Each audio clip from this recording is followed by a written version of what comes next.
Peggy 18.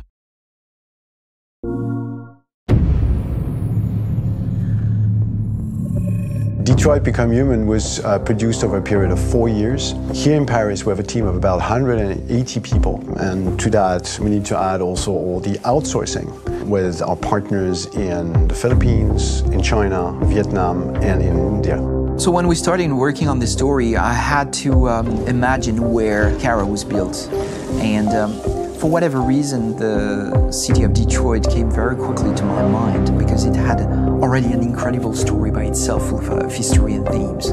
So we traveled there with the team and we were really moved by what we saw, and we could really feel the desire to fight and really be born again. And we just continued this curve, this growth, and just imagine what Detroit would be like if the Android industry was, using these huge factories to build androids there.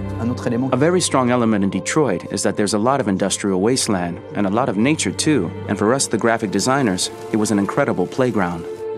The destroyed zones which we wanted to preserve, we appropriated them to turn into something else. Then in the areas that needed to be rebuilt, we were able to imagine our Detroit of the future. We didn't want to make a science fiction universe, but a world of anticipation. If we chose science fiction, we could have imagined flying cars, extraterrestrials, but those things are very far from our current everyday life. Anticipation is more about gleaning from our contemporary reality, the one we know, because Detroit is set in 2038, and 2038 is tomorrow. The difficulty we had was sticking to reality. That is to say, technology becoming more and more invisible, a lot more elegant, and at the same time, making it visual. So all the computer equipment, autonomous cars, we simply had to invent. They are in fact very technological objects, but at the same time remain very credible and ingrained in reality. To create a cohesive universe in the fashion and clothing of the human characters in 2038, I didn't want to put an accent on strange shapes, or really vibrant colors, and things we wouldn't know. That I wanted to keep for the androids. The goal was to create something familiar which we can identify with in this future setting. Working on the artistic direction for the androids was a bit special because this is a project about the place they could occupy in the human world. It was out of the question for them to be too beautiful or too perfect. They had to correspond to every social class, rich and poor. Inspired by everyday utilitarian clothes, I brought a modern touch by adding dynamic display surfaces, the armband we can see on the side, the triangle on the front and back, an LED. Like that, there's no confusion.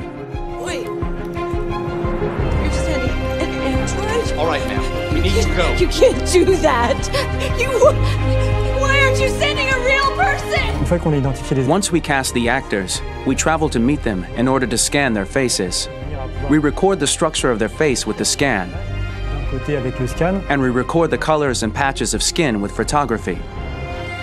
Once we have this information, we will use this as a basis for modeling and creating the characters.